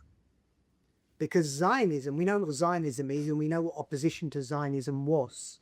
Opposition to Zionism was opposition to the creation of the State of Israel, and it was a perfectly legitimate argument that took place mostly internally within Jewish communities, between Bundists and Marxists and Zionists. History played its part. The arguments of Bundism were answered horrifically. The idea that heroism was the answer was burnt in Auschwitz, tragically. We saw as well what happened to the Arab communities, the Arab Jewish communities, and Zionism was less as effectively the survival majority opinion of the Jewish people. At that point, anti-Zionism ceased to have a function, because Israel now exists. Arguing that anti-Zionism still has relevance today is like saying that planting a seed and digging up a tree are the same thing. It's like turning around and saying arguing about somebody's pregnancy and trying to kill a child is the same thing. They're not. the entire moral equation has changed. And these people are not arguing about Zionist principles. They're not arguing about whether Zionism is a good or bad thing. They're arguing about the destruction of a democratic state that has 10 million civilians. That's nothing to do with opposition to Zionism. So in some ways, we've let them get away with mislabeling themselves. That has given them an air of legitimacy. There's no way. I even see Jewish people today calling themselves Bundists. It's insane. Bundism was a point of, it was an ideology, a point in time. It doesn't fit even in today's idea. It was almost a ghetto life that they wanted. It was some kind of semi-autonomous, but to see, we are allowing people to get away with this. Personally, I've stopped hyphenating. I can at least do that. There's no hyphen because this is not opposition to Zionism. Hi, guys, you're right. I'm just going to stick with a few of terminology and anti-Zionism. I was privy to a conversation fairly recently with the anti-Zionist movement in London. I wasn't a participant, by the way. However, the word that was used quite frequently, and it's been frequently used by our two favourite doctors, Haladwan and Miller, in particular, and it seems to have grown a lot of traction, this term, and I just want you to do a bit of role play for a minute, put yourselves in the position of these anti-Zionist movement guys. The term is Jewish supremacy. Okay. What do you think, and I think you alluded to it earlier on, is that we need to understand where these people are coming from to defeat that. I'm a massive proprietor of that sort of way of thinking. What do you think they mean, and where are they coming from with this terminology? Firstly, I've done this. I spent between 2008 and 2017. I spent more time with the kafir on than, you know. They thought my name was John. I was in private secret groups with Corvin and things like this. I was part of this entire, you know, ecosystem. Look, firstly, the idea for Radwan, I mean, the idea that what we have to understand is Islamism is a supremacist ideology, right? It is a supremacist ideology. Calling Israel, and this is it, racist, this is where it comes from, this idea of Jewish supremacy, is like turning around and saying a refuge for women is a sexist enterprise. No, but if you look, but that's it. Israel was a collection of Jewish refugees that came in and were expelled from absolutely everywhere. This is a nation of refugees. This is the women's refuge. And the angry men outside that want to break it down and break down the doors, these Islamic, you know, armies and terrorists or whatever. And we have these people who actually think it's progressive to turn round. If you can imagine now, the woman's refuge with all these angry men outside, actually think it's progressive to tell the women to take down their doors and let the men in, which is effectively what we're doing. So this Jewish supremacy, it's effectively like everything else that they do. Everything else they do is mirrored. You know, we had anti-Semitism and IRA. They have Islamophobia and the APPG. They are mirroring it to a T. If you actually just want to think about Zionism, I had this thing. I went to this conference in Exeter. It was run by Ilan Pappé, for those who know him. He's Israeli. He wrote the book on the ethnic cleansing of Palestine. He's hardcore anti-Israel Marxist. Yeah. Anyway, so I was talking to this Palestinian girl. And I said, "Well, where are your parents from?" And she goes, "Well, they're from." She said they were from Germany or something. She's Palestinian refugee, identifies as a Palestinian refugee, of course. Where your parents? Well, my parents, they were born in Germany. Where were your grandparents from? Oh, my grandparents were born in Morocco. I said, okay. And what about your great dad? I said, so what do you want to happen? She said, well, I want to go and live in Palestine. I said, so you support Zionism? So she said, what do you mean? I said, well, you're part of this. You're saying you've been expelled from your nation. You're living in the diaspora. And you want to go and create this new state in this act. So how are you not a Zionist? And she didn't get it. But it's a mirror. They talk now about the Palestinian diaspora. They talk about their right of return. This is an identical mirror of the situation that they're doing. So when you're talking about supremacy, I say tell them to look in the car. Brendan. Yeah, I just think Jewish supremacy, I think we have to start calling these people out. This is Nazi ideology. That's what it is. And I am so amazed at how many Nazi ideas are being snuck back into public life and the language of political correctness. So, for example, the Nazis used to talk about the Jewification of Europe. You look at Francesca Albanese, she now talks about the Israelization of Europe. She explicitly talks about how countries like Britain, Germany, France have been Israelized, by which she means they're becoming more authoritarian, less tolerant of dissent, etc., more militarized. Jewification, Israelization, it's the same idea. It's a Nazi idea. And then, it's the other examples are pretty obvious. You know, the Nazis boycotted Jewish goods. The modern day Islamo-fascists boycott Jewish state goods. Or, you know, protests outside synagogues. Hitler Youth protested outside synagogues. And now we've got people in Edgware protesting outside synagogues, saying we hate Zionists. We know what they mean. They're anti-Jewish. So Jewish supremacy is an expressly Nazi idea. This notion that the Jews have the whip hand over us. The Jews are the masters of the white. They're the puppet masters of the white race. They've got us under the heel. This was the paranoia that fed Nazism. So whenever we hear that idea, we have to absolutely crush it. And there are so many examples of that now, where old fascist ideas are being rehabilitated in a woke way. And you see that across the left, absolutely across the left, and it really needs to be challenged. Jewish supremacists, 300,000 in the UK, must be doing a blooming good job, to say the least. Dev, I think we've got a question over there, yeah? Yes, thanks. David, you touched upon this earlier with regard to Jewish leadership. So my question is, what exactly is the established Jewish leadership doing in this country, in your opinion?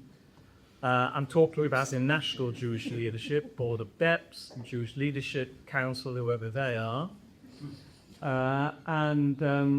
It seems to me that the national discourse and advocacy is being run tremendously efficiently, in my opinion, by the Antisemitism campaign, Gideon Falter's outfit. They seem to be the one pushing the agenda at the moment. But what about the other two, the Board of Depths and the Leadership Council? What exactly are they doing, and what should they be doing, in your opinion? David, just before you answer, if you've got a question, could you put your hand up now so we can get, we've got like 25 minutes left. I want to get as many questions in as we can. So if you want to put your hand up, we know where we're going to go next. Brilliant. Thank you, David. David's about to get himself into trouble. Look, firstly, there have been some organisations spin up around the country. We're sitting in an event run by one of them now. There are others up north. There's one in Glasgow. There's one down in Sussex. There's some in London. There's CAA who are fighting the fight. And we should all be thankful that they are. Sadly, our leadership is, to put it, I mean, they're left of centre. On the political map, they're left of centre.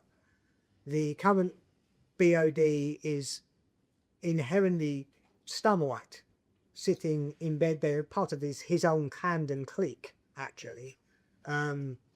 But for the most part, what's happened here is they are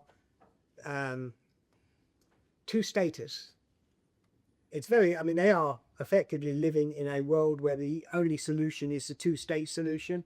It's the one, and this is where the problem arises, it's the one that gets them the invites into the ministerial rooms, into the palace, into all of these meetings that they want to be part, they want to be liked, they want to be hugged, they want to be part of British community, and the British society is sitting firmly in the two-state camp. So what's happened over the last few decades is this merging there's almost no opposition of the leadership now. It's almost a single vision, whether it's a JLC or the BOD. Anybody that opposes a two-state solution, anybody that thinks basically right of centre, anybody, pretty much what's taken place in wider British society. If you're of the right in wider British society, you've been cast off as a far-right racist. And what our own community leadership have done is anybody that is sitting Ferut, Likud, all of the kind of right-wing ideologies or centre-right ideologies in Zionist politics are not wanted. They're not part of the system. They're not what to hear for. So if you're asking me what they're doing, they've walked us into trouble is what they've done. A lot of the issues that we have are because, whilst I understand it, it's not that, I mean, if you think about it, you can understand what's happened. They have walked us into trouble because what we needed firm leadership. We needed leadership that stood its ground, and we needed leadership to say, this is our identity, this is non-negotiable. Because understand, the other side are not negotiating. The other side have stood their ground, and things that were unthinkable 20 or 25 years ago have now almost pushed into the mainstream because the other side has not budged a centimetre. Yet we are constantly giving, we want to be liked, we're just moving. If we just give them something else, if we just appease them a little bit more, if we just hand them this, then they will want peace, then they will like us, then they will hug us. This is the problem that I see with our current leadership. So you've answered from within the community. Brendan, you see from the outside to a certain degree. How would you answer that question? Yeah, I'm not sure it's my place to tell Jews what they should be doing. Everybody else does. Yeah, everyone else does, but I won't. But the thing that does get on my wick is when you see representatives of the Jewish community, they will do all this throat clearing about Netanyahu and the problem with the Israeli right, and we agree with you, that's all bad. That has to stop. That absolutely, I don't care what people think about Netanyahu. Israel is in a fight for its existence against apocalyptic armies of anti-Semites who hate Jews and hate the West. That's all that matters right now. And in fact, when I was in Israel at the end of last year, I met this group who call themselves Leftists for Bibi, who are these kind of boomer leftists who are so anti-woke and hate the Haaretz crowd so much that they've come around to being pro-Bibi. They're some of my favourite people I've ever met. I would 100% join them if I was there. All that throat clearing's got to stop. I just think all people who are on our side, and this goes right to the top of these organisations, need to be much more unapologetically Zionist. The importance of reclaiming the word Zionist, I can't overstate that, and I'm saying this as an outside observer. I've got a sweatshirt now that just says Zionist on it, and I wear it out in public sometimes, which is a good laugh. People push you or kind of scowl at you. Sometimes people give you a little fist bump. I think we need a lot more. This is why I'm wearing my IDF cap. I'm hoping to have some scraps tonight in Leeds City Centre. We need just to be much more unapologetic. Really, we need to be, this is the point I think I made last time I was speaking with you guys. We need to say not only is the war in Gaza not a genocide, it's a heroic war. It's a completely heroic war where every effort was made to limit the number of civilian casualties, but more importantly, the fight was taken to the enemies of civilization. The fight was taken to the modern practitioners of barbarism on behalf of the Jewish state but we're too stupid to see it, on behalf of the Western world. We need to be much more upfront about that, and I would love to hear much less throat clearing, less apologising, less poor me, I'm sorry, Netanyahu, blah, blah, blah. No, Zionism is perfectly legitimate, perfectly good, and the war in Gaza is a heroic crusade that we should celebrate. Thank you. We've got a few more questions. John, fire away. It seems that possibly we may have a coalition between Reform and the Tories. What's your opinion of that? How do you think it will affect us as Jews? Well, I mean, I like Kemmer Badenoch. I think she's doing a good job. And she's a good leader. And she's got good ideas, and she's becoming increasingly good at putting them across. She's almost, my determination is to vote Reform in the next election. She's almost winning me to vote for her because she's incredibly impressive. But the problem is the party. The problem is the Conservative Party, which is basically just the Lib Dems who have tweed suits. That's what the Conservatives increasingly are. So she has this albatross around her neck, and I'm not sure what she can do about that. So I'm not convinced that a Reform Tory coalition is a great idea, but it must. And if they don't get a majority, if Reform doesn't get a majority, they'll need someone. I do think Reformers have got a lot going for them. I do think they need to be more confident as well. They sometimes are a little bit too cagey about Israel and the Jewish issues, although I was glad to see they launched Reform Friends of Israel recently. That's a positive step. The party I'm worried about is Restore. And I met some of them in Makerfield, and they're not nice people. Some of them are nice. Some of them are just normal people out canvassing, but a lot of them were not nice people, and a lot of them are anti-Semites.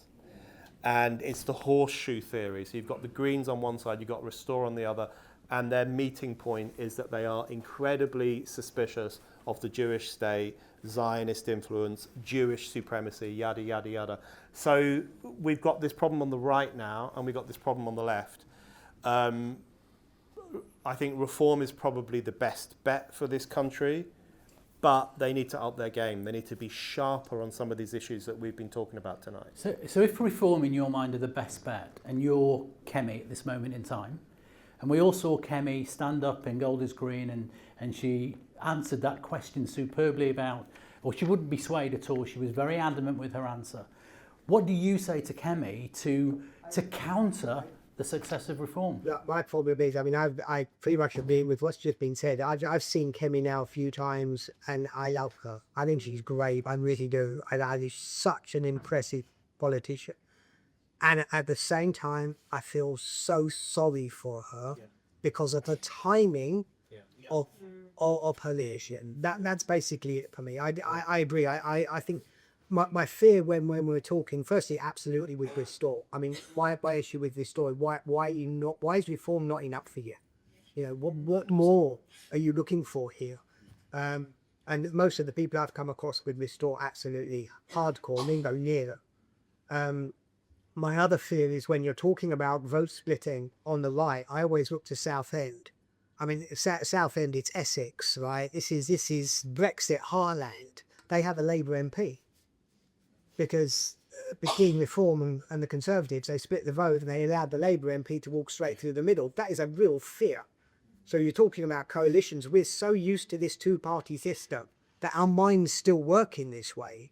But actually, we have to start looking at certainly tactical voting and things like this, because we cannot afford to allow the left, especially not if they end up with a coalition with the Greens and the SNP and the Islamic independents. We can't allow that to happen.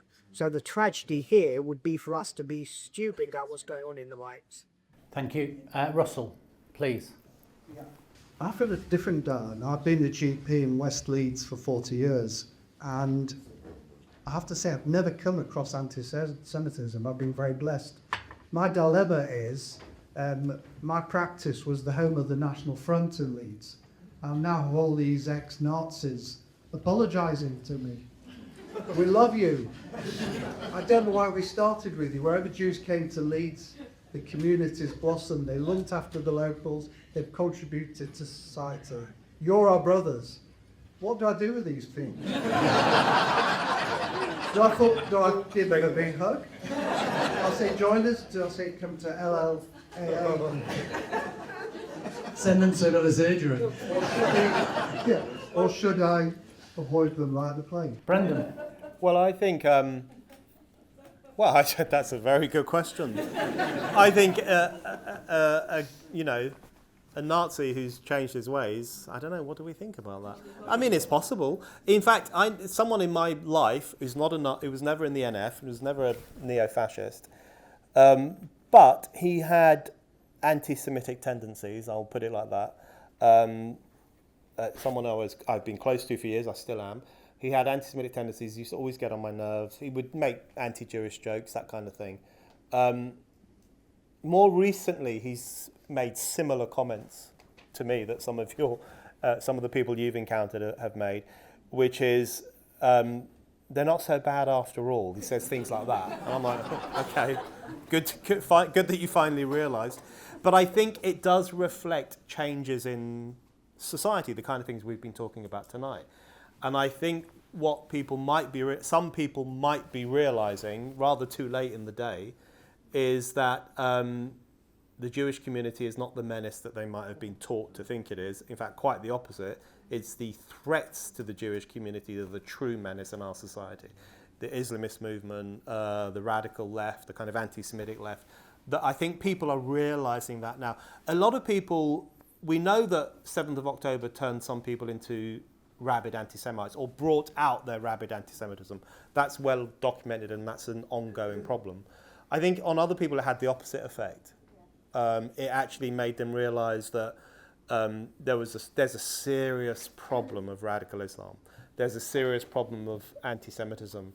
Those are fewer in numbers, sadly, but that's what happened to the person I'm talking about. 7th of October was a real motor for them, and they started to think, actually, I got this wrong. So I'd probably welcome that if it's genuine. I'm not sure about bringing, I don't know, Deb, what do you think? Bringing ex-NF people to these meetings. Give it a whirl, see what they're like. Right. Firstly, I think we need to understand that there's been a shift in the world. If you want to go back into the history of anti-Semitism and what took place both in the late 19th century and early 20th century, when we're talking about the right wing has fundamentally changed its relationship with us. Doesn't mean I'm sitting here talking about neo-Nazis. Not talking about them. I'm talking about just centre-right people.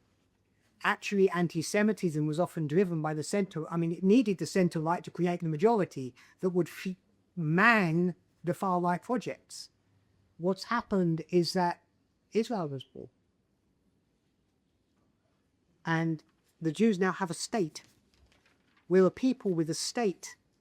And for people in the centre-right, for people who are rational, they understand nationalism. They understand that, okay, so the Jews are now nationalists. We have a national project. They have a state. And I think we should understand and appreciate that that has created a division on the right. Whereas now some of the people that would have used to have been our enemies on the right are no longer our enemies. It does mean that we still have to be very careful because there is a line. And beyond that line, horseshoe. We're just dealing with the same anti-Semitism. And also, some of the people that do like us for the wrong reasons. Yeah. They like us because they think that we're doing exactly what the other side are saying. I mean, some of these right-wingers look and say, yeah, Israel's killing all the Muslims, Israel's doing all of this, it's wonderful, let's stand with the Jews, which is effectively not what we want. We've spoken about election May the 7th. I want to talk election, but I want to talk Israeli election. I want to talk about, is this the end of Bibi? Have we got somebody who we believe could stand up against Bibi? Right, look,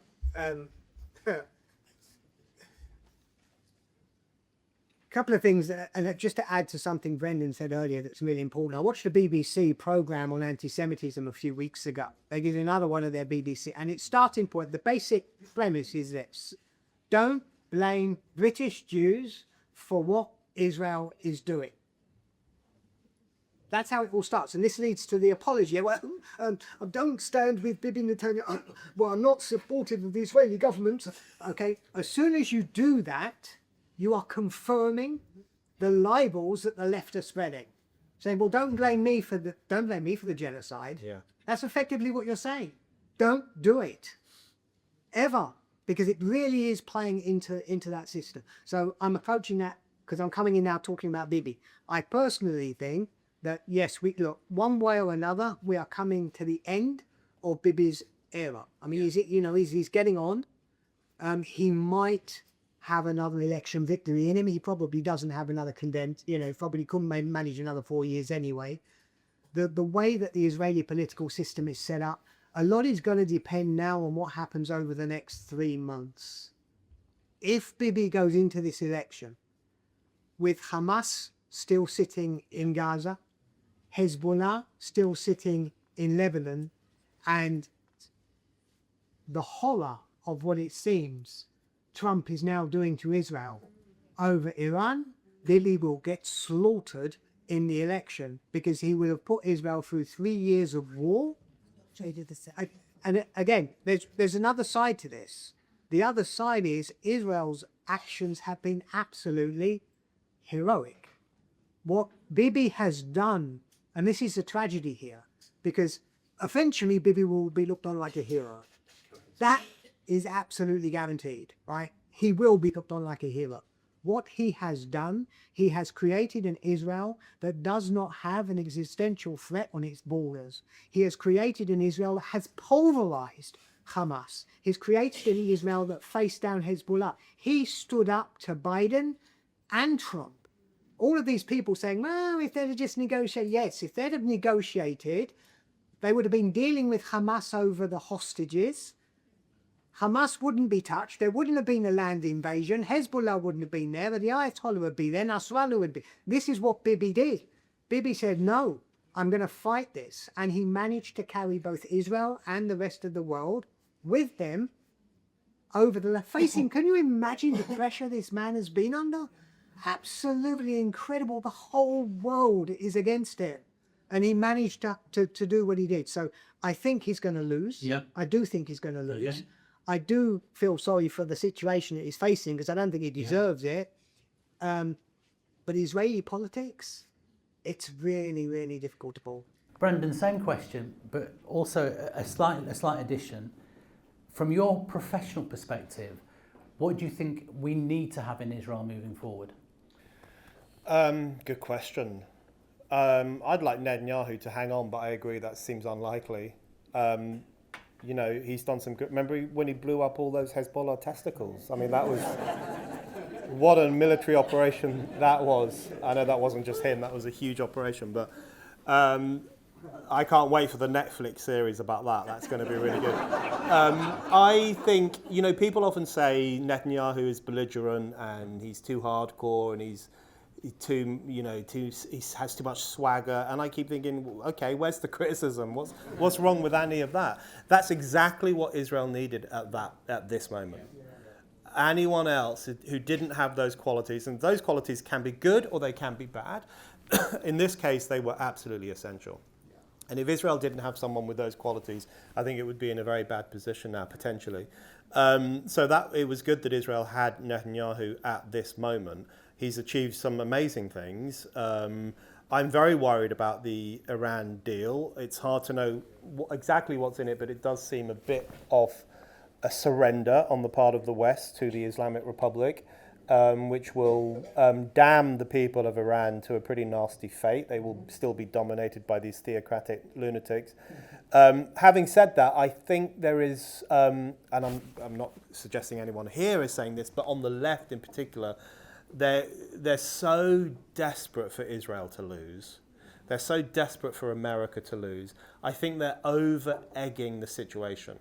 I agree that the Iran deal is a problem and it will blow up at some point. But their argument is Israel's lost. America's lost. Not true. Hamas has been pushed back enormously. Hezbollah has been pushed back enormously. Israel still exists. It's still very hard to attack Israel, notwithstanding 7th of October. That's really important.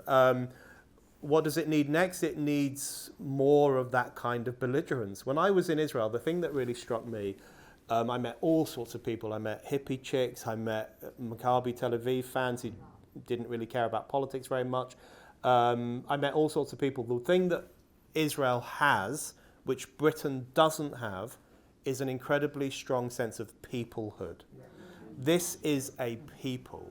And everyone I met, regardless of what side of the spectrum they were on, they were all Zionists. And there was that essay recently that went viral saying that instead of attacking Zionists, people should be calling for their own kind of Zionism. That's what we need in Britain, not Zionism. That's your thing. But we need that sense of peoplehood, that sense of connection, that sense of national confidence, sovereign integrity, where the young are brave and the old are safe and society feels connected and purposeful and willing to defend itself against its enemies. Israel has that and Britain doesn't. So instead of slagging off Israel, we should be looking at ourselves.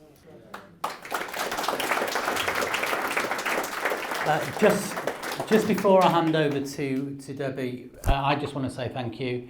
It's been an absolute privilege sitting with you both together, having sat with you both individually. Ladies and gentlemen, Brendan and David, thank you.